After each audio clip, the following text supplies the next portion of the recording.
Sober in California. You're on Skeptic Generation. How's it going? Yeah, what's up? Hey. So you're following up after a troll caller. I appreciate you calling in. So SOBER is the name, and you're calling from California. He, him pronouns. Is that right? SOB3R, but E works. Oh, okay. Yeah, it's fine. I'm not on the video game right now. Gotcha. Okay, so what do you want to talk about? So basically, I was kind of following up with one of the earlier callers, like about the Israel conflict, and made me think about a question I had, and I was like, man, I wish I had somebody to like talk through this with. It's about like determining the truth from like the reports of current affairs. Yeah, absolutely. And that's one part of it, and then like the next part is like just hard choices that you have to make after. So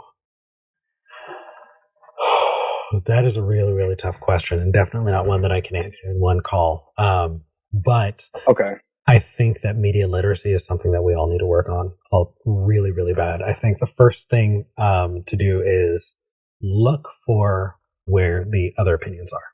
You know, if something is really, really important to you, then don't just look for things that agree with you. Look for things that disagree with you, and then figure out whether or not, you know, they have a good basis. Okay. I'm sorry. No, go ahead. No, I definitely agree with that. Like I've been like watching these kind of skeptic shows ever since like COVID happened. I don't know, like my YouTube feed was just like, hey, you like this? We're all right. But yeah, pretty good. But let's say somebody were in a position to where they had access to, let's say sensitive information from like people who would know. Okay. You know what I mean? Yeah. But that's been demonstrated to not always be the truth either. You know what I mean? Like there's even propaganda in official like information. Got it. Okay. So can I question you about truth here? Do you think it's possible to actually get the truth about anything? Like what is the whole truth? Probably not. Okay, so you know, like probably not everything. And that's like the hard part about it, right? Because like, say that you're working for some government, right? And you know that their interest is one way or another. Yeah. And of course, the information that they provide or the intel that they receive coincides with the things that would benefit them, right?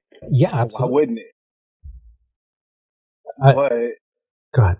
Like, how do you parse that? It's hard to determine. Yeah, how do you parse it from like? Because some things that you know for sure are true, and some things like, well, shit. Yeah. So I think first off, contextualizing it is important. You know, having the right mindset is going to help, and it's definitely going to get rid of some depression and some frustration. So let me give you a really, really easy example. Okay. Okay. So imagine you're standing on the street corner of kind of a nice city, you know, in the middle of town. There's a coffee shop on the corner. You know, people are having coffee, you know, outside in little tables. There are people crossing the street, and there's a car accident. Happens right in the middle of the road. Everyone sees it. If you were to interview those people are going to have different recollections of what happened. That's just how people's brains work. It happens because where there's an absence of information, our brain will create information. So if you didn't see a thing, a couple hours later, you'll be convinced that you did. You know, we fill those things in. And so I don't think that those people would necessarily be motivated to lie, but that doesn't mean that they actually are giving an accurate account of the truth. Okay. Yeah. And the funny thing is, I've heard this before, and it didn't feel like it applies. But like for some reason, when you're telling it to me now, I can make it apply. Yeah. Well, so I'll apply it directly. You don't even need to be motivated to put spin on things. Right. Exactly. It's not just governments, it's people.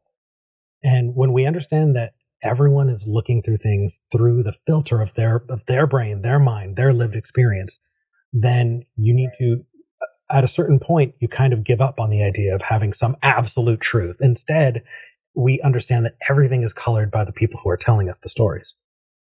And if we recognize that, then that'll help you be a little more skeptical and not go, I know that this one thing is true, but you can have a high degree of confidence that it's true. Right? Or that it's likely closer to, being accurately described. And so, when I say, why? No, not just internally, because like I've worked with people that were like flat earthers before, and like I've used the same kind of like talking points with them to get them to like kind of like understand. And it's just like, I don't know. Oh, dude, No, here, the killer thing is, when we talk about epistemology, right, based, from the last call, how you know what you know, you need to reapply that over and over and over and over again, because we don't naturally just apply it in every part of our lives. When it comes to us being able to figure out what's true in the news, looking up different accounts and finding all of those different viewpoints and all of that will help give you a more well-rounded understanding of the thing.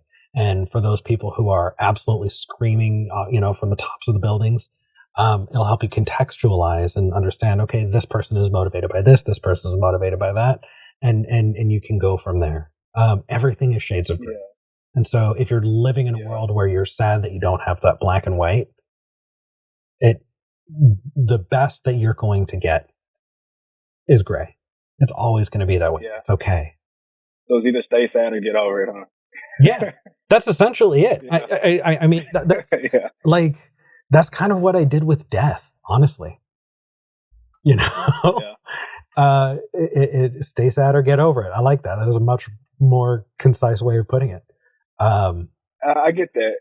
Yeah. For me, death was like an easy thing. Like that was it? That's just me. So easy. Damn. I'm so jealous.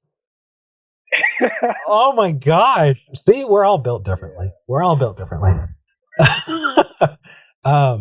thanks for answering my question. I don't know if you have time to get to the other part or whatever, but why not? I've got one more caller and I can go on for a half hour. What's up? Okay. So let's so my brother is in the military, right? Okay. And like he's not a Republican or nothing. You know what I'm saying? Like he's not a conservative. I'm honestly pretty fucking leftist. You know what I mean? Like, okay. But yeah, there's always a but, right? Yeah. Like, he's been in for a while, and he knows like at this point he kind of like doesn't agree with some of the shit that's going on. Okay. But he knows like to just leave right now. First off, it's the contract. You can't just leave, right? Most of the time, like there's ways, but most of the times you can't just leave. And then he's also got like, he's got a family to take care of and all this other stuff. And it's like, I can empathize with the struggle of like between making a decision that you think that's a right decision, but it's also not going to stop anything. Like, so say he does get out, like it doesn't change shit. Like not for the people in Palestine or any other place that we're occupying right now. Yeah. Like unless you can also somehow influence that change throughout, like on a wider scale, some kind of way. Yeah.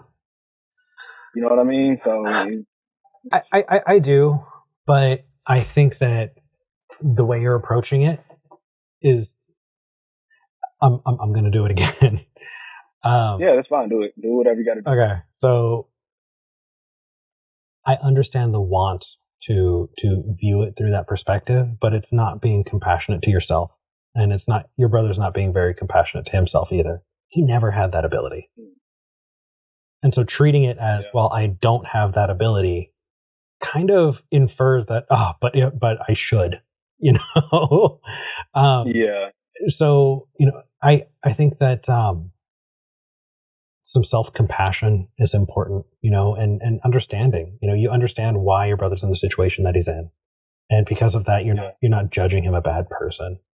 But right, in his capacity, he could be doing really bad things, and that's just the shades of gray that we live in.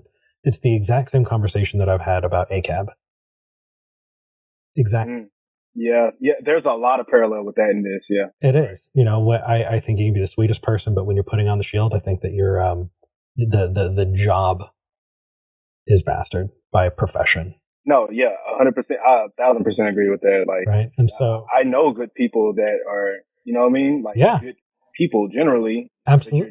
You're never going to be a good cop in my eyes. No, because I don't think there are, like, that's the profession itself is made. The institution itself. Yeah, exactly. Right. And I think, I think that's also true, but giving yourself the room to be compassionate and go, hey, you know what? This is the situation you're in. This is why you're in it. I understand it. You never had the ability to change the world. You never had the ability to make those overarching issues. You're part of a system that institutionally has created, this place where you're frustrated about things in the world that you'll never actually have the ability to change. Yeah. What it means is maybe your brother can be proud of the good things that he did. Maybe he made some people's lives better, and that can be worth it, and that can be enough. Maybe. Oh, he definitely. I mean, he has. He saved people's lives. That's amazing.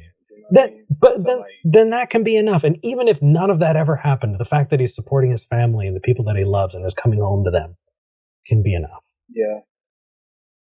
So that's what I tried to tell him, but he was just like, yeah, that just sounds like some fairy tale, like, you know what I mean? Like, oh, look at the bright side shit. Dude, all of it is fairy tales. We live in a world that doesn't have intrinsic meaning. If all of it is meaningless, then we get to create the meaning for ourselves. And if that's the meaning that he's creating, then either he's going to make it for himself, that he's going to fail no matter what because he can't control the world, or he's going to go, hey, you know what? My goal is to leave wherever I am a better place than I found it, even a little bit. That kind of success is fantastic because it's in his power. And that's enough. Yeah. Yeah. Well, hopefully that helps him, man. Like, honestly, because I mean, we talk a lot. Yeah. And I'm prior service too, so like I get a lot of what he's like talking about. So yeah, man, appreciate it. Yeah. Hey, absolutely. Thank you for calling in. Wow. Take care.